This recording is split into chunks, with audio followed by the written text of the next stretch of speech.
ഇടപാടുകാരനെ ഭീഷണിപ്പെടുത്തി കൈക്കൂലി ആവശ്യപ്പെട്ട ബാങ്ക് ഓഡിറ്റർ വിജിലൻസ് പിടിയിൽ. Mavelikkara Canara bank concurrent office ഓഡിറ്ററായ കാട്ടാക്കട സ്വദേശി സുധാകരനാണ് പിടിയിലായത്. 6 ലക്ഷം രൂപയാണ് ഇയാൾ കൈക്കൂലി ഇനത്തിൽ ആവശ്യപ്പെട്ടത്.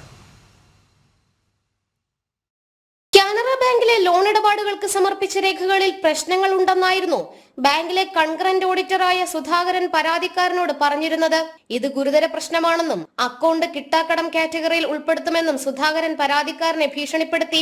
തുടർന്ന് രേഖകൾ ശരിയാക്കാൻ 6 ലക്ഷം രൂപ കൈമാറണമെന്ന് ഇയാൾ ആവശ്യപ്പെട്ടു.